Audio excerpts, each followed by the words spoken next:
ये तस्वीरें पीछे ज्यादा पुरानी नहीं हैं, बस एक दिन पहले की तो तस्वीरें हैं जिसने भारतीय क्रिकेट टीम में एक नए सवाल को जन्म दे दिया है। और उसके साथ ही साथ अब मैनेजमेंट ने टी20 वर्ल्ड कप 2026 जीतने के लिए नया फॉर्मूला तैयार कर लिया है और अब गिल नहीं, अभिषेक शर्मा के साथ जायसवाल करेंगे ओपनिंग। आखिरकार क्या है वो पूरी कहानी, हम आपको इस वीडियो में बताने वाले हैं, तो वीडियो को पूरा देखिएगा। पसंद आए तो लाइक जरूर कर लीजिएगा, शेयर कीजिएगा दोस्तों में, और चैनल में पहली बार आए हैं तो क्रिक रोस्ट की फैमिली में सब्सक्राइब बटन दबा करके अभी शामिल हो जाइएगा। चलिए वीडियो को शुरू करते हैं। दरअसल हम सब जानते हैं कि भारतीय क्रिकेट टीम में एक हिटमैन शर्मा गए तो दूसरे हिटमैन अवतार लिए हुए शर्मा जी यानी अभिषेक शर्मा आ गए हैं।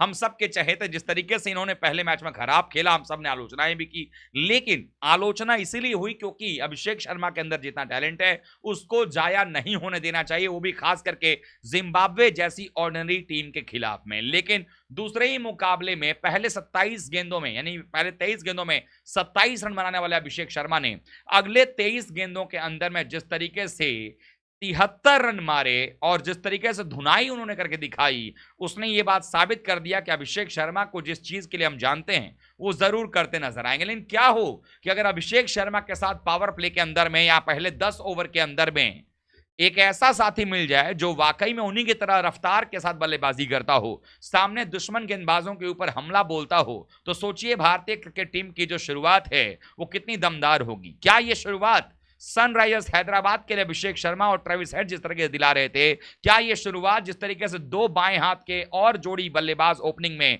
मैथ्यू हेडन और एडम गिलक्रिस्ट अपने जमाने में ऑस्ट्रेलिया को देते थे, क्या वो शुरुआत भारत के लिए नहीं हो सकता है अगर अभिषेक शर्मा और यशस्वी जायसवाल की ओपनिंग जोड़ी नजर आ जाए। दरअसल भारतीय टीम में हमने देखा हुआ है कि कई बार अलग अलग समय पर ओपनर्स बदलते रहे हैं।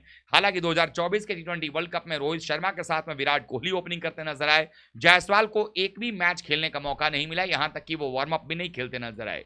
ऐसे में लोगों के मन में सवाल यही है कि क्या जायसवाल का भी हाल ईशान किशन जैसा तो नहीं हो जाएगा, जिसने कि लगातार रन बनाए लेकिन केएल राहुल को टीम के अंदर में फिट करने के लिए ईशान किशन के करियर को तबाह करने में कोई कमी नहीं रखी गई। इसी के साथ साथ हालांकि अभी सवाल जो है उस पर विराम इसलिए लगेगा क्योंकि जायसवाल वो प्लेयर हैं जिन्होंने टेस्ट क्रिकेट में अपनी जो है एक जगह बना रखी है।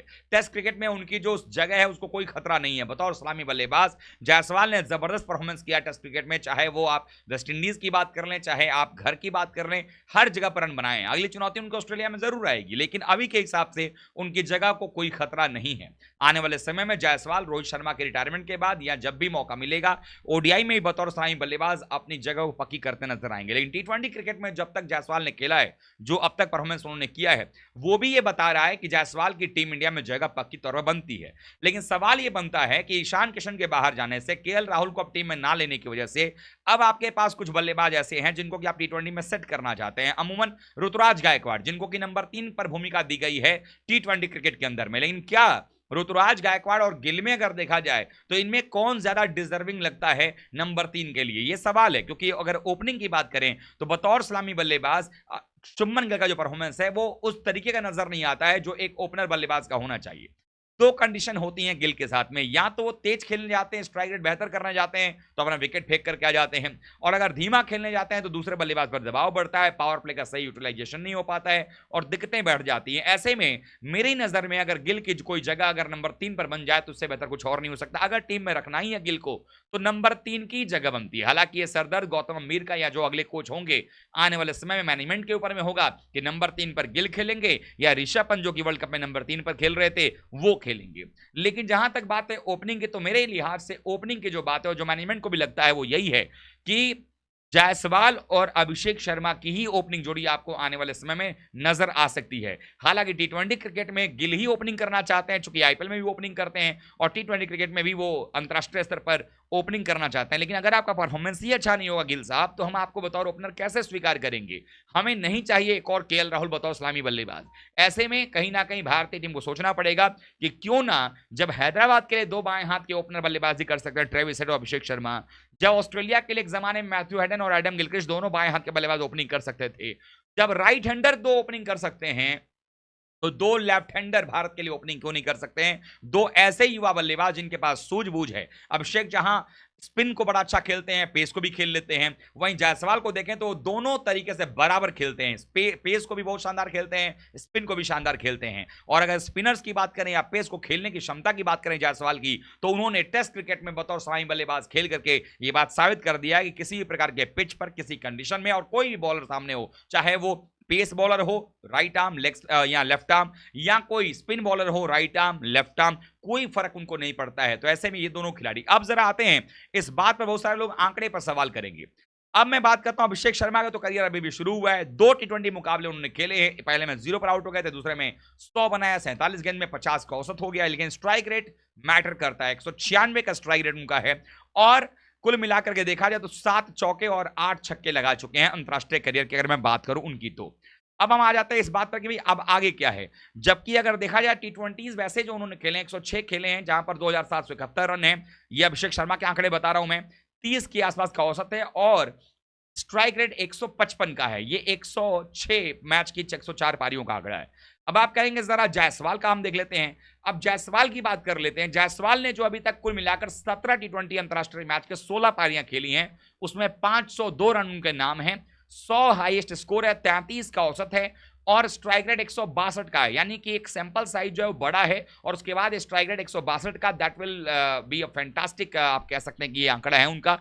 55 चौके और 28 छक्के अभी तक जायसवाल ने भी मारे हैं 16 पारियों के दौरान। टी20 की बात करें तो 98 टी20 की 94 पारियों में 2700 रन उनके हैं, यानी कि इसमें यहां पर आंकड़े में आगे निकलते हैं। 31 का औसत है, 149 का स्ट्राइक रेट इनका भी बन जाता है यहां पर।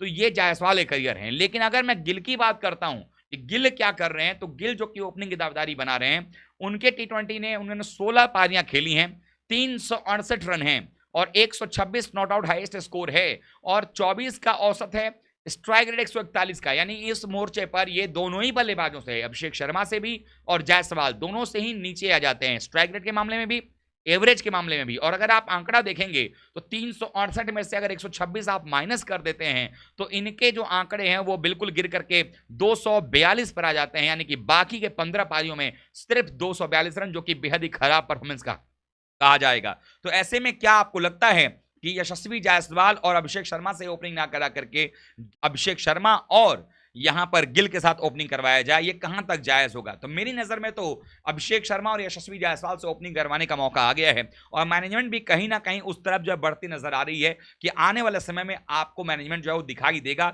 इन्हीं दोनों खिलाड़ियों को ओपनिंग करवाते हुए।